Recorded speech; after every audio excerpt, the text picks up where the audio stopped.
Wake that ass up. In the morning. The Breakfast Club.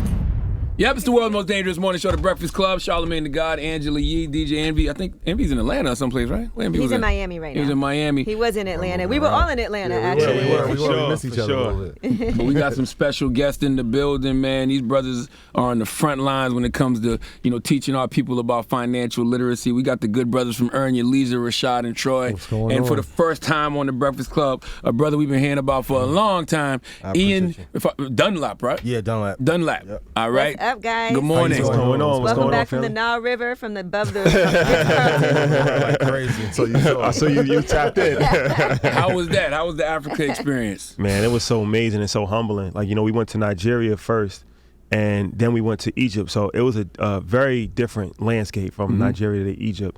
But it was great for both places, and just the hunger for what we do. Yeah. We did a networking event, and 700 people signed up to go in Nigeria. Wow. And it was tapping into people out there, and it's crypto's banned out there, and they have a hard time buying stocks, but they just so hungry for the information. So, they look at us and they're relying on us for information. So it was really dope. I think one of the biggest things is that we talk about generational wealth a lot, right? And we talk about wealth in our country. But if we look at the history of wealth, like the wealthiest black people on the planet, 5 of the top 10 come from Nigeria. Mm-hmm. And so to educate people about that and to realize that none of it came from sports and entertainment, and no disrespect to anybody that gets money from that, but these people are building it from natural resources, steel, concrete, flour, sugar, and have billions, not millions, but billions. And so if we want to talk about generational wealth, let's go to the place, let's go to the source. You're talking about 208 million black people, or people in the country.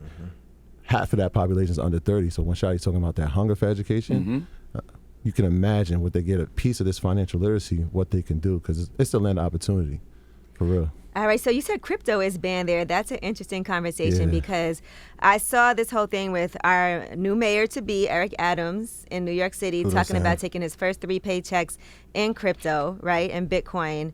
And then I saw a lot of people weighing in because it's not easy to get cryptocurrency in New York. So can you talk about that? I think it's an innovative way to get people interested, because if leadership does it and it trickles down, let's be very honest, inflation is crazy right now. People are losing 1% of their capital if you're sitting in the bank account right now. So I think we have to have people that are thinking in a more innovative fashion. Even in Miami, they're trying to set up a plan where the residents get crypto, because when this next crash comes in 2024, 2025, it's definitely coming. For sure. It's on the way. Crystal ball has arrived, yo. You guys move around. You have access to a whole bunch of people. I've never seen more interest in the market at one time, especially with us. But by the time we get into a market, what usually happens? It's too late. Yeah. Right. We didn't get in at the beginning. We never get told financial information first in history. And that's why I'm glad you brought up Dr. Clout and us. Maybe I don't want us to be a permanent underclass, as he would talk about. So that's why crypto is really important. We have to look at it as a tool of liberation. And even at Revolt, a guy was like, well, it's not true about people not having access to Nigeria. And I'm like, there are thousands of people that we all get to talk to. And when crypto is going up, they're applying for accounts, but the site is crashing in Nigeria, but the DNS servers are up. That's not by mistake. Word. That's coordinated. So how is it working here? Because And I also do see, since you brought up Miami, they're trying to make that like the hub for cryptocurrency. So how does that work? Because I know you can go on some of these apps, right? And you can buy on these apps. But if you try to go directly, and I know there's just a lot of issues around, because it is something new for some people when they're doing it, actually getting scammed out of their currency. So can you discuss that so we can be safe when we're trying to do it? I mean, people have to go to Coinbase Pro is one. Binance, make sure it's regulated and it's one of the big 3. So if somebody's hitting you on IG and saying, hey, I can help you, don't ever turn over your crypto. Like even with me, I was in crypto and Bitcoin in 2013. Average price $650. I got caught up in the Mt. Gox scandal. Company went away. Bitcoin right now is at 66,000. I had 70 coins. Damn. At $650. Moment of silence. So if I know, like there are some things you can't recover from. That's why protection, and even going back, if we go back to the 1950s and 60s, same thing with life insurance. I have grandparents that put in for policies for years, and when it was time to cash out, nowhere near the value of what it was worth. So we have to make sure that we protect our capital assets at all times so we can be a part of this revolution that's taking place. Yeah, you can also use a nano ledger. Yeah. So it's important to educate yourself on crypto, because crypto is something that you can have complete control over as far as like the security, but it's also dangerous because it's like the nano ledger is like a device that you can actually hold. Like a USB. It's like a USB, but if you lose it, if there's a fire, if it's something like that, so it's better to have it in like a secure spot if you're not going to trust Coinbase. But like he said, Coinbase is something that, is usually easier for people that's just getting into the crypto space. You wouldn't tell anybody to put all their money into crypto right now, though, right? No. Diversify, brother. You know that. You shouldn't put all your money in anything. You can't, unless you have a unique edge. I mean, I always say do stocks first. So VOO, VTI, Apple, Microsoft is the base, then crypto, and then once you get more advanced, you can learn how to trade futures and stuff like that. But no, never go all in unless you have a unique edge. But I do want us to stop being afraid because we miss out on most revolutions when we are the thing that promotes and pushes it. That's why I love Money Man got his deal from Ghazi in crypto. Labels are going to have to adjust, and then companies are going to have to be more transparent. Describe what you mean when you say unique edge. What gives someone a unique edge? Just mastering the market. So for me, I consider myself an intellectual athlete. So I put 12 hours a day into the market every day. So when Troy hit me up 5 a.m, I think I'm tired of us, black, brown people, those in entertainment that are creatives, building these companies up, but then we really don't get to monetize. Right. So I think we've all been told, hey, this is too hard, but you guys all in here know talent. You know a hot rapper, hot artist, hot entertainer, you know something when something's special, but then they try and make it seem like, well, you don't know because you didn't go to Harvard. You don't know because you didn't come through this hedge fund. If we make these companies, we can see the same thing financially. I think culturally we already have the edge and know what's hot and what's not already. And we said that last time. We set the trends, and we know that from hip hop, our culture. We set trends, but we set the trends in the market as well. We make companies hot, and once you understand the disciplines of how to trade in the market, you can use that same discipline when you trade in crypto. And so when we're looking at charts, we're looking for movement, we're looking for trends, we're looking for support, we're looking for resistance. It's the same principles across all mediums, and so once you've got one, you've already got the other. You know, I also noticed that when we see other people who look like us doing something, I saw automatically there's like a distrust, right? Like I'm going to this cryptocurrency conference in Miami, and so we had Bitcoin Rodney on here. He's been doing it for a few years too. Made his mistakes in the beginning, talked about it and everything, and has said, don't do anything you're not comfortable with, don't go all in, whatever. But I saw a lot of people like, oh, he's a scammer, he's this, he's that. And it's a shame that I feel like when you have somebody that's been doing something for years and they're trying to educate you because they look like you automatically don't trust them. We were trained that way though. Yeah. And because there's a lot of power in us being united. Lower class, black people, brown people, if we come together collectively, there's a lot of change that can happen as a result. Even when you, like if I made you guys money, put yes in chat, look at the flood that's gonna come. Like we pride ourselves on Market Mondays of making people money in advance for free. We've been doing a show for almost 2 years. Our entire initiative is to help first. But even when our people get access to something we've been taken advantage of so much, we have to be guarded.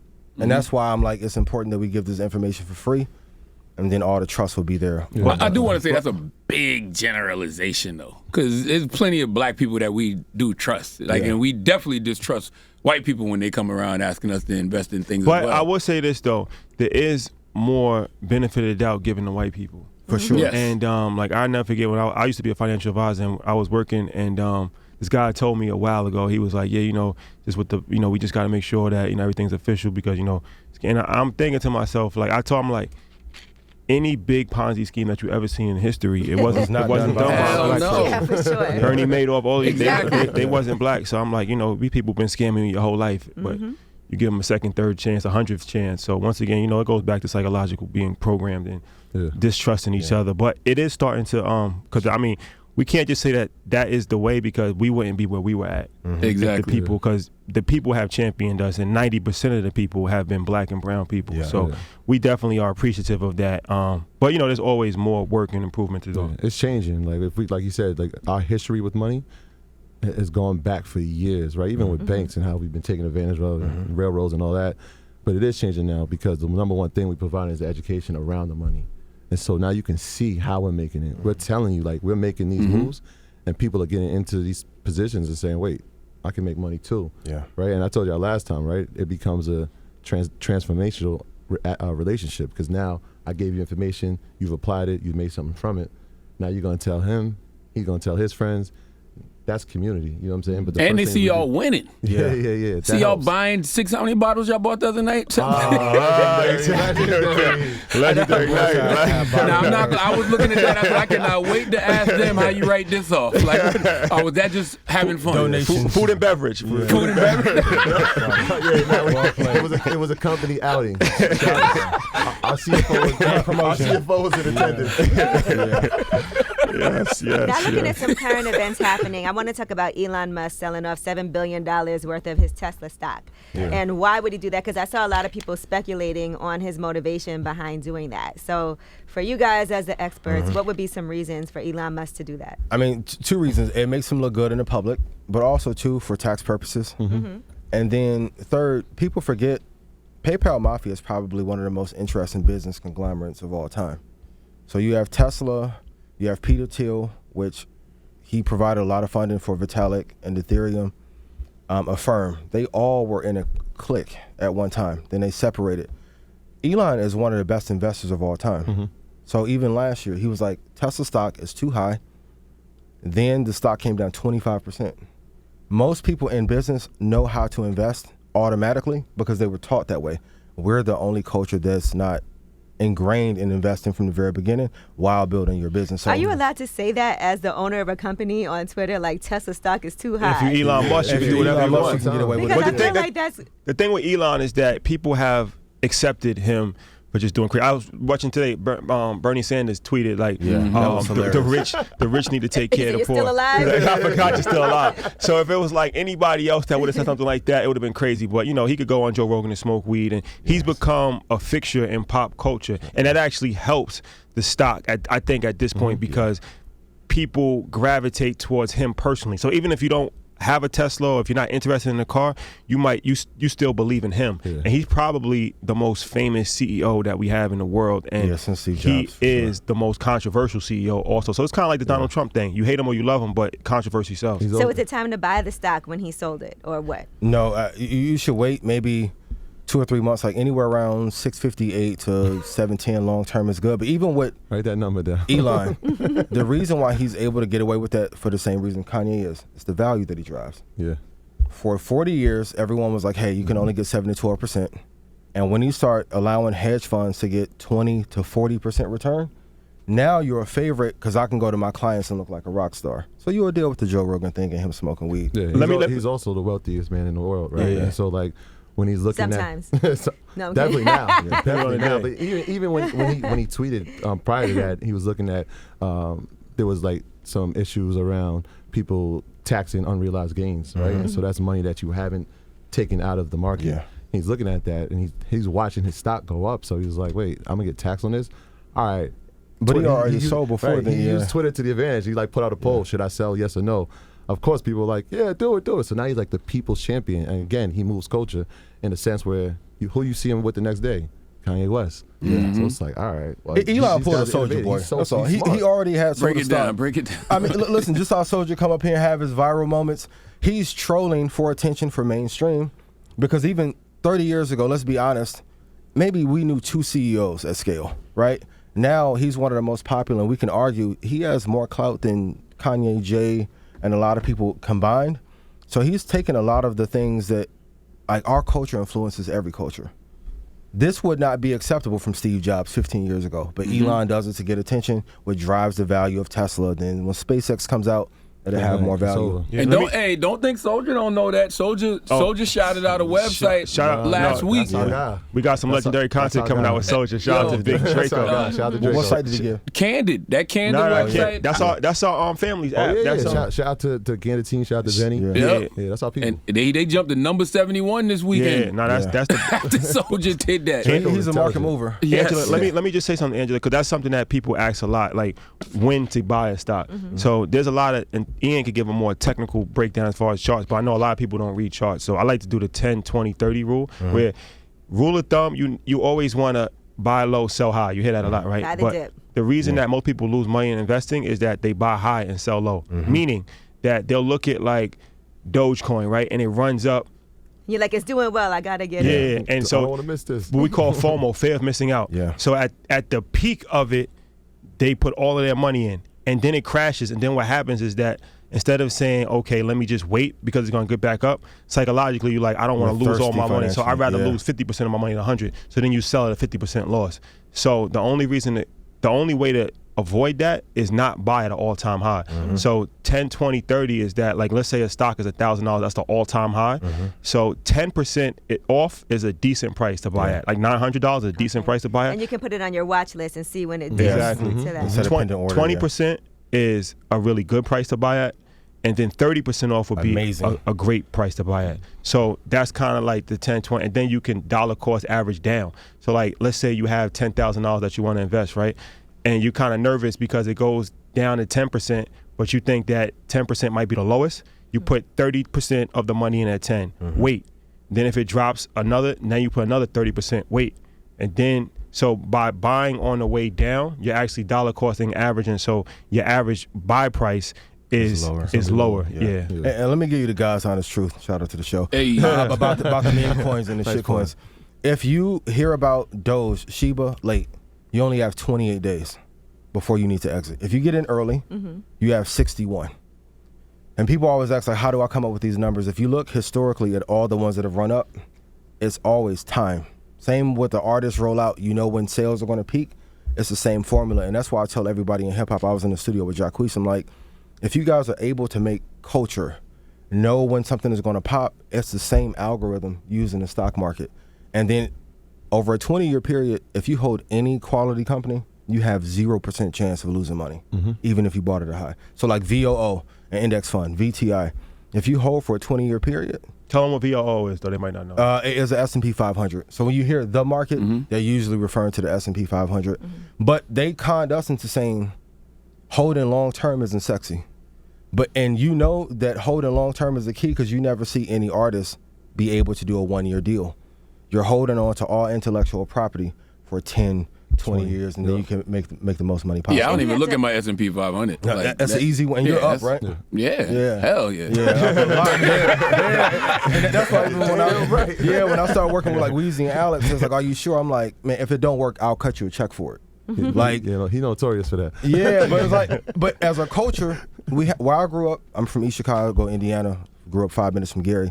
Your word meant everything. If I lost you money, your people will come see me to kill me. So I always kept that integrity. And let's be honest, the reason why we don't trust each other, because if you lose, I can't say, my bad, man, next. You're going to be like, Rashad, get him out of here. Don't bring him. But we won't know until 20 or 30 years if they lost. No. For me, we'll put in the comments if I make the money. But yes, they'll tell you, like, even when we started doing the show, like I called Tesla, if you would have put 10 grand in Tesla in April of 2020, you'll be up 92,000 right now. Yeah. So like I stand on my word, and if I'm wrong, not only should you say sorry, but you should cut a check for it. And that's how you should know. If you want to avoid being scammed, ask them, are you free from what you're talking about? And if I lose following you, will you write me the check for it? Yeah. That's how you know who's real versus who's not. But to add to what you're saying, right, like he's saying to invest in 10, 20, 30 years, right? If you look at the history of the S&P, he's like, well, we can't figure it out, but we can see what it's done in the past 30. Yeah. Inside of the past 30, I think it's only been down 5 out of the past 30. So even with that, if it goes up 35% and 1 year it goes down 6%, you're still up. And so that's why we look at it like long-term investing, because long-term you're going to make money. That's what all the money is. Like, okay, let me ask you, what do you think Microsoft is up since it IPO'd, percentage-wise? Probably like 800, 900, something crazy. 500,000%. Jesus Christ. Tesla, Tesla, Yikes. Newer company, 19,000% return. What's Bitcoin up? Oh, that's a ridiculous. Like, I don't, because I lost my coin. 500,000%, something crazy like that. Crazy. And in terms of assets, stop looking after you lost your coin. You can't even do it to yourself, huh? You know, I pay, like, imagine if you wouldn't have this show and you saw somebody else in the seat and like, man, I messed up. You'd be like, how the hell he get that job and I should have had it? Like, unless I exited. If I exited, I'd be like, okay. That's true. But it's like the value in asset-wise, it's the highest return on asset of all time. Yeah. Wow. In that short span, we only talking 12 years. Yeah. But that's just Bitcoin. Yeah. Ethereum, you got Litecoin, you got a bunch of other XRP. Cardano. So there's a bunch of cryptos that have even outperformed Bitcoin percentage. We've seen it in our lifetime. Like we've seen it. I've hit him like, yo, this coin just went up 200,000% in a week. But then, like, okay, so does that make Crazy. you? But does that make you nervous too? Because sometimes it goes all the way up, and then it crashes. And it crashes. You can only invest in the top 10. I was at the Revolt Summit, and the guy showed me he was up $93 million. This was not bullshit. Right? But he cannot exit. He can't exit because there's no liquidity. So if you're buying companies that you like, a lot of this is common sense. If you talk to 5 people and say, hey, I've never heard of this, more than likely it's a scam, because there's people that are up $80 million, $40 million, and if they liquidate today, they will only get $300,000 out of it. Right, they can't cash out. Yeah, you can't cash out. You heard about the Squid Game coin? I heard about it. Yeah, I did. That went crazy. No, I didn't. That's a perfect example. Anything that sounds too good to be true usually is. Too quick. And it's like we're in a day and age now where everything is, right away. People want instant gratification, and you can make money from these, but you have to be extremely careful because what they don't show you is that for every success story for AMC or GameStop or Dogecoin, there's a lot of people that put their life savings on the line, lost to everything, and now they just kind of trying to figure it out. So be extremely careful, and this is why we say you should always do your due diligence and never trust anybody as far as, not even us. Like, we're not here to tell you what to do. We're here to just provide information. There's too much research out there that you could get yourself. Like, once you hear you guys talk about it, you're like, that's interesting. Let me go and do some more research. I mean, we start every show. Do your own research. Do your own research, because it's very important.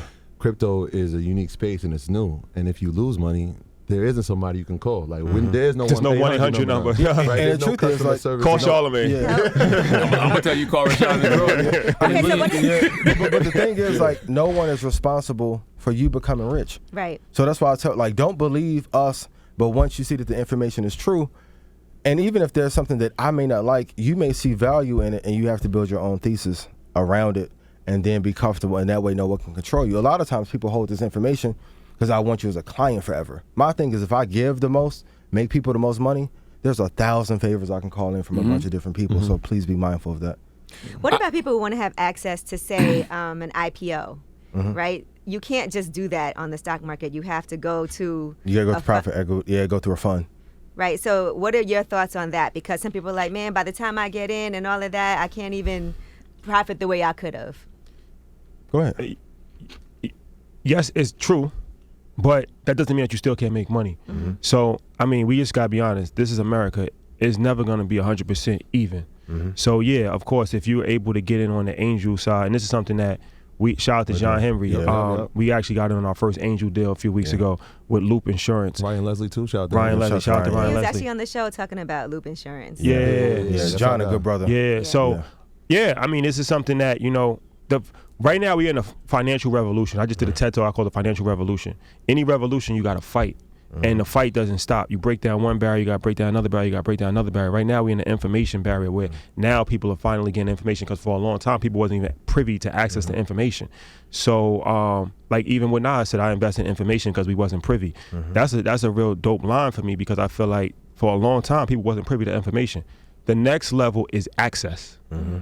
What you talking about is access, and access depends on money. So now we got to figure out how we can actually level the playing field, or at least get more people in on access, because we did that with John, but that's our relationship. The average person doesn't have that access. You think there'll be a point in time where we'll be able to do that? Because it feels like that should be coming soon. I was just going there. I'm like, we're not far from that point where there's going to be a company or somebody that creates a platform where you can invest pre-IPO. And there are a couple, but they're just small, and then it's invite only. But I think that's why it's important for people like us to have these conversations open. Like, I grew up in the church.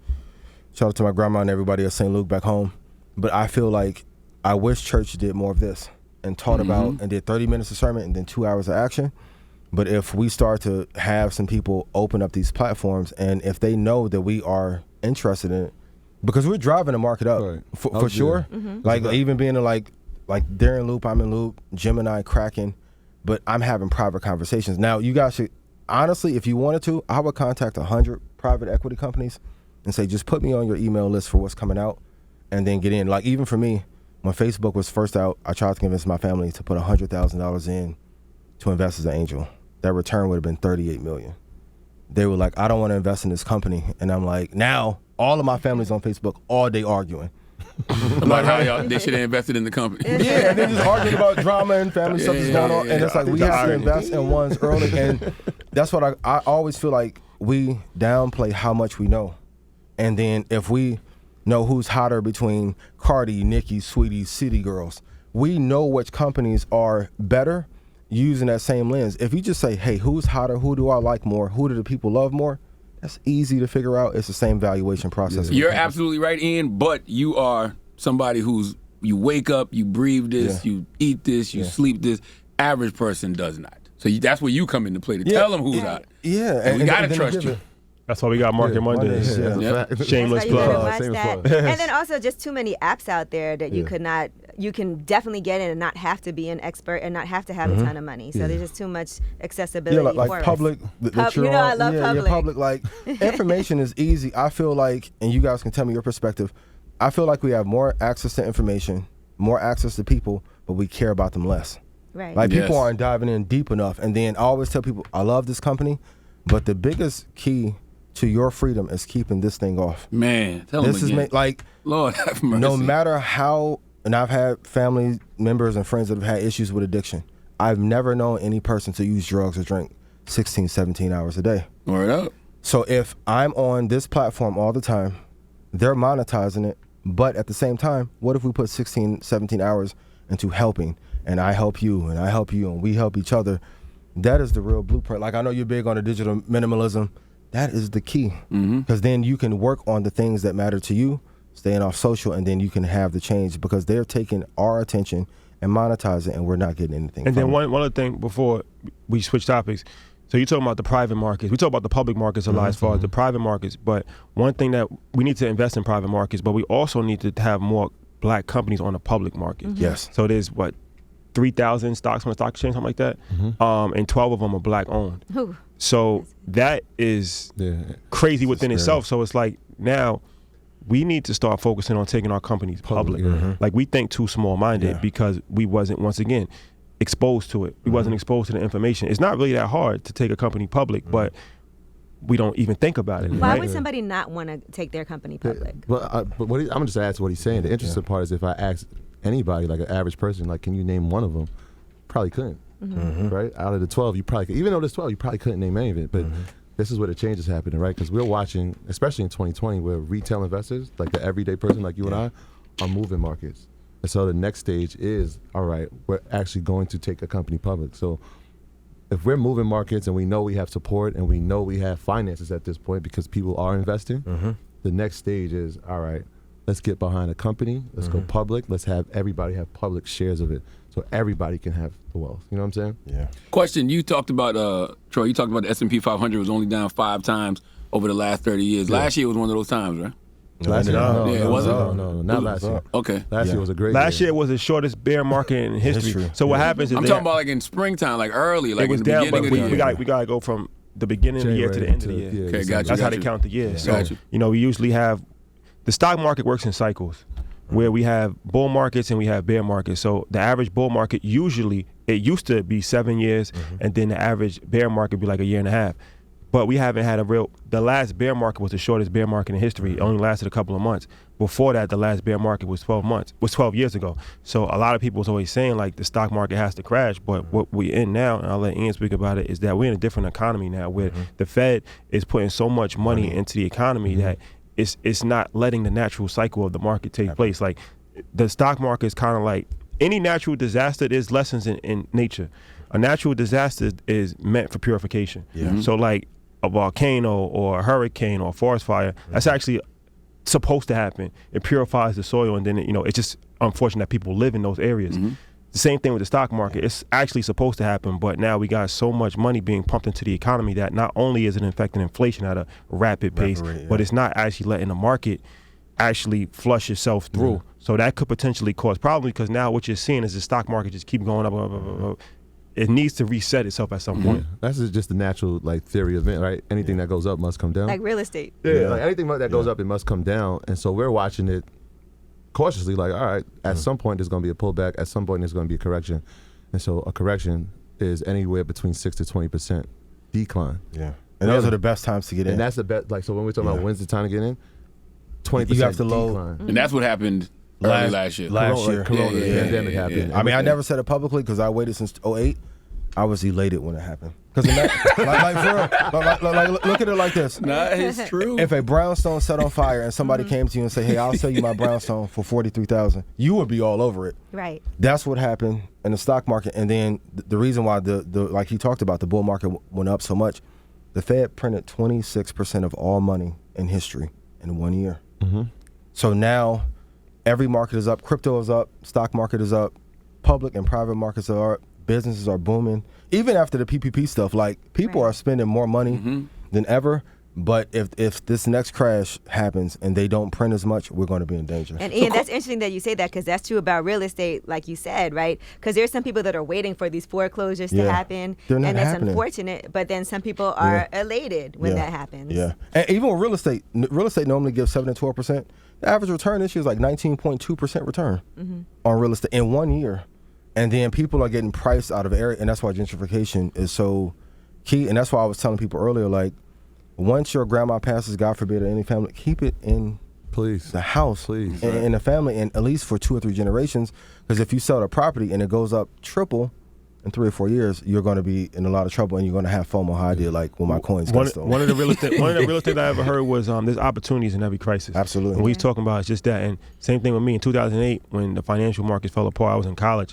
Just getting out of college, so I wasn't really in a position to actually invest. So when that happened, I put it in my story, like I've been waiting for this moment my whole life. Yeah. And it sounds crazy, but it's like, yeah, it took a long time for that to happen again. And it only lasted for a short period of time.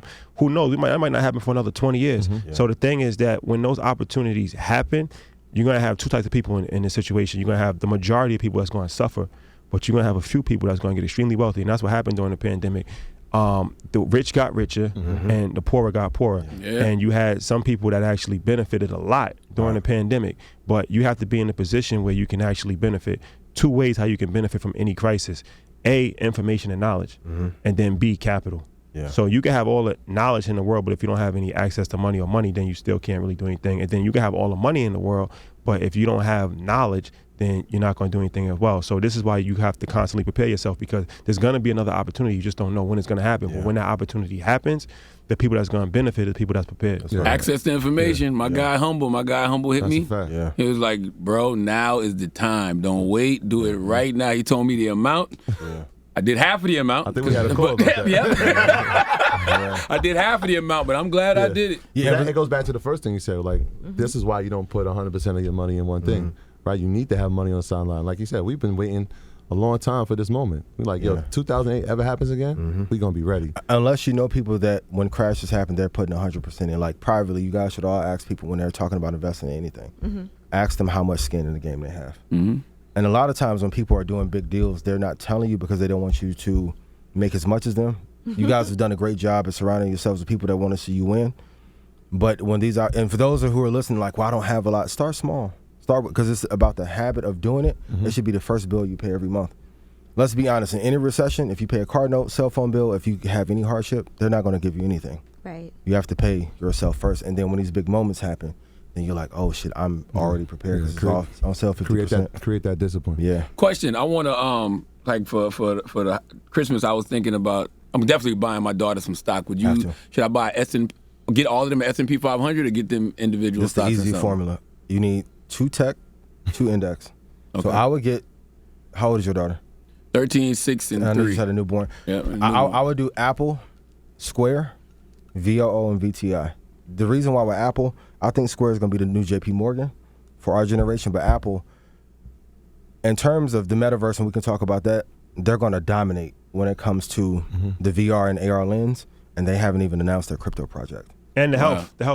And healthcare, Like, people, and they haven't even put, Apple could easily put $20 billion a year into the car development, which then they'll use for healthcare as well. So I know people think Apple's an old and boring company, one of the most innovative companies of all time, and they haven't even put all of their power behind a lot of these industries. We can see it. Like, and people are just kind of blind to it. But like when you wear your Apple Watch, it tracks your health. Data, right? Like, it gets your heart rate, it does your blood pressure for you. Where's that data going? They're collecting it for a reason. You see what I'm saying? Because they're gonna come into that space. This is how these companies work. Like, they test it out with you as the client, and like, all right, well, now we got all this data. here's what we're going to push out on you. Like, once again, we think too small because the only thing we know is sports entertainment. So we say like Apple's going to be the next. I think Noriega, shout out to Noriega, he was saying like Apple is going to be the next record label. That's true in a sense, but there's not really, that's no money in music. Apple's going to be the next healthcare provider. When you look at healthcare, 26% of American budget is healthcare. It's the biggest by far. The next is the military. And look how inefficient it is. Like if they put some of that innovation into healthcare, I mean, it's going to be a force to be reckoned with. Yeah. So when Apple in 20 years, if they're the biggest healthcare company in the world, look at that. Somebody just told me they were able to catch a heart problem because of their Apple Watch. Yeah. It saves lives.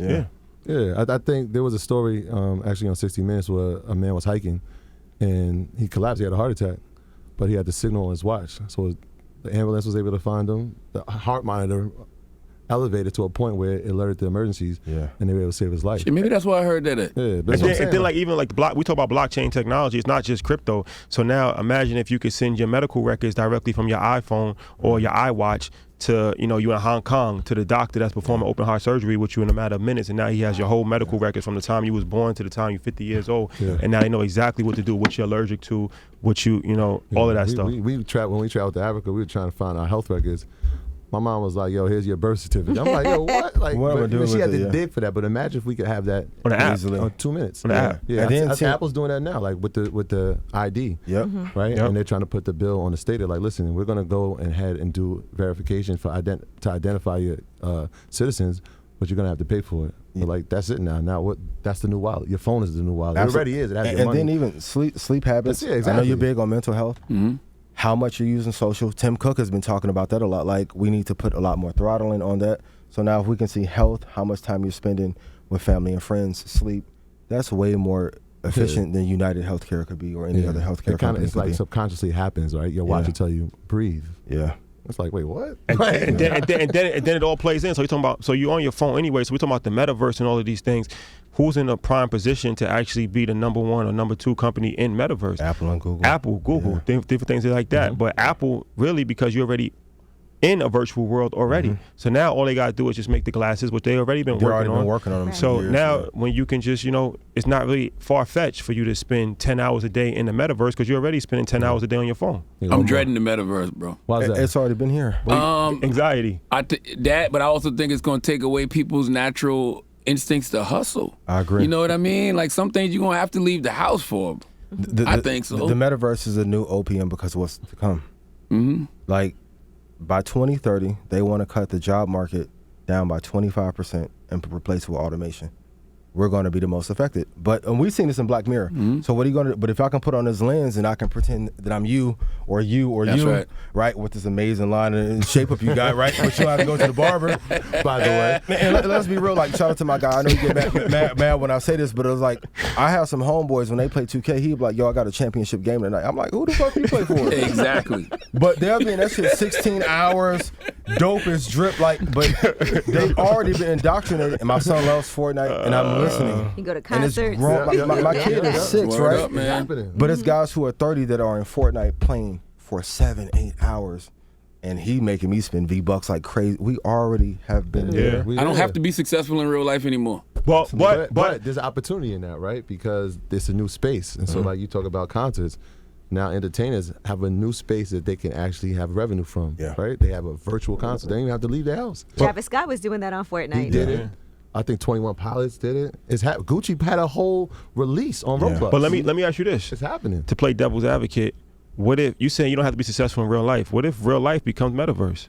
That's scary. You talk about uploading your conscience so your avatar can actually go to heaven or hell. These is real conversations. It may sound like we fantasizing, but it's dead serious. I've been reading about all that. Nah, for real. So it's like, what if, you know what I'm saying, at some point, what you do online is actually more relevant than what you do in physical society. That's scary. And it's clean slate, right? And so, like, when we talked about this the other day, but you've seen these companies filing patents in the metaverse, right? So Nike did one. But who's the Breakfast Club in the metaverse? Yeah. You see what I'm saying? Yeah. Like, I might have to get that. Better get on it. Get on it. Call I didn't even know that happened. Nike did that already? Absolutely. Who else? Nike, I know Nike made news. They was big. Gucci and LVMH. The Trap's big on LVMH. Nike did it like 2 weeks ago. Yeah, but more people are going to do it because now if you transact digitally, I want everyone to think about Web 3.0, which is way bigger than the metaverse. If I can take you back to 99 before Facebook, MySpace, Tinder, Bumble, and was like, hey, this is an opportunity. Web 3.0 is going to be 100 times bigger, and people have to build brands there. But even for you, it's a good lane. There needs to be like a mental health island there, because we deal with more trauma. In the metaverse? Yeah. Isn't that a mental illness within itself? To have a mental health class, you have to go to people where they are. Like from where we're from, if they're gonna be there. Like we can say everybody should learn investing in school, but if I'm from East Chicago and Gary and they're in the hood, I have to go to where they are and meet them where they are. Yeah. So you got to meet them in the metaverse. You have to then pull them out, because like even if we study history, Prohibition was really big and illegal, but look what happened during the Great Depression. The alcohol was flowing because the economy was messed up. When the Roaring '20s came, the addiction rate slid back down. But this is going to be the dopamine post 25, 26, 27, one thing. Because we see the job market dwindling in a way. Even when I graduated in 2005, it was almost guaranteed if you went to college, you were able to get a job. Right. 07 happened, job market got killed. We haven't recovered from 2007, and 2020 hit. And that's why it's important to invest, be an entrepreneur, but there has to be a balance and it's, there as well. We've seen it. The crazy thing is, like, we've seen movies where it's imitating life, right? So you got Enemy of the State, you got iRobot, you got Ready Player One. Yeah. Like, you've seen it. They've been like telling Drew was saying, a Demolition Man is all foreshadowing. They're telling you what's going to come in advance. What about privacy concerns when it comes to that? Because I know that's also difficult for people. Privacy's been dead. There's no such thing. Dead. So like people have given up privacy for convenience. For clout. For clout. Yeah. And people don't, like, to be honest, I've seen more twerking and inappropriate stuff on IG than in the last 5 years. But I mean, protecting your information too. People put their own information. Like, listen, scammers are telling you how to scam online with open pages. People don't care about privacy anymore. And it's sad because we grew up in a different era where you have to be great at your craft. Most people just want to be seen because they want that illusion of fame and all that stuff. Like, people don't care about privacy. And if you're tied into these digital devices, you're not going to have it. Even when COVID hit, we have luxuries in America. We think we have luxuries in America just because a lot of times we're ignorant to what's going on. But if you looked at China, they had the whole system of tracking already in place. Where do you think those systems came from? Cell phones. So you don't think that they already have that technology in America? It's just that we just caught up in a lot of nonsense that keeps us, ignorant to what's going on. We used to care about Big Brother. We sleep with it in the bed with us now. Yeah. Like, you know, the crazy thing ever, like, this is years ago, I used to have a BMW, and I take it to the shop to get fixed, and they were saying that the GPS on the car, and they was like, you can't commit what I realized is that you can't commit a crime anymore because the cops track you by your GPS. So I never really thought about it like that, but I'm like, damn. So I'm like, your GPS in your car, but you got GPS in your phone also. You got GPS, so it's like. So you got to use someone else's car to commit a crime. I mean, think about it, Angela. It's like an Uber. We really don't even know people that can fix cars because they're really computers on wheels. Take the train. Now. Like unless you have an old school, everything has tracking devices and then chips. That's why AMD and NVIDIA are so important. But like we're driving spaceships. Word up. Yeah. That's why I never understood when everybody was like, I don't want to get the vaccine because it's probably got a microchip in it. You already chipped up now. It's like, bruh. Chipped up. And then if we talk about the food supply with all the plastics, like comprehension is lower than ever. I read a report that even like sperm rates are down a 30-year low. Emotional intelligence at an all-time low. But that's because of all the plastics that have been sperm in the water. Rates are down? I'm about to say, that's not like... Like right now... Like a lip service topic. Yeah, for real. But seriously, like for men, there is a 50x demand for men that have cleaner sperm without COVID, without plastics in it, because that's why the fertility rate is dropping so much. So this is a very dangerous thing. Like because of plastic? Yeah. Everything you put in your body. Yeah. So what's the point of wearing condoms then? They got to change the material of condoms then. That ain't that plastic. I mean, you can't tell wax and what condoms do and say that. Come on. I'm just saying. I don't know what Charlamagne's talking about. for pregnancy and STD prevention. Yeah. Now to switch gears for a second, I was looking at Post Malone. They were talking about how he bought these 2 Bored Ape NFTs and spent a ton of money buying, a ton of crypto. I think he used Ethereum. Ethereum. The NFTs are, and that's one of the reasons why we tell people like, Bitcoin, great focus on Ethereum as well, because the NFT market is huge. We saw it happen during the past year or so, but it's been around for 2 or 3 years. How do you know what to spend on things and what to buy? It's all subjective. Yeah. You buy art. Yeah. How do you know what to buy? I usually pay attention to who the artist is. Yeah. Same thing. Then, so you have like Bored Apes. So the groups that run, think of Bored Apes as Basquiat for another culture. They're going to run it, then they'll have a 5-year run, and then it'll switch, and then there'll be somebody else who's popular. Shadi will come out with an NFT. Oh yeah, like You guys, and then you'll see the culture change. But even with like Nike and Gucci, you have to realize that for people that make knockoffs, that's going to be dead. Nike announced yesterday, for every shoe that they sell from 2022 on, they're going to make a certificate with the NFT to let you know if the sneaker is real. right. Wow. Yeah. That's going to change the value of commerce. And the NFT, a lot of people joke about NFTs like this is a joke, but it's the same thing with art. It's moved by, like you said, influence, right? So it's like this artist is Swiss Beats Artist of the Month. Yeah. Now Swiss gives some influence, right? Or it's moved by your taste. Like you might like something and say, okay, I actually just like this.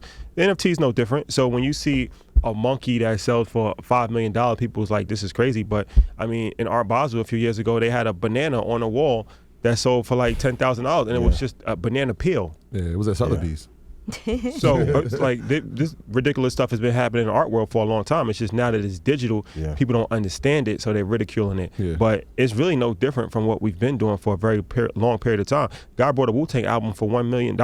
Yeah. I like Wu-Tang, but Skrully doesn't get enough credit because seriously, he really laid the foundation for the NFT model that then Tory Lanez It's the same thing. followed. Right. Tory too? Yeah, because Yeah, Tory made a million. Tory made a million. if you make the album and it's an NFT, right? You can easily have it shipped out. People can buy it. You buy $1 for the NFT, 1 million people buy it. You've made $1 million, right? There was no middleman involved in that. There was no label involved in that.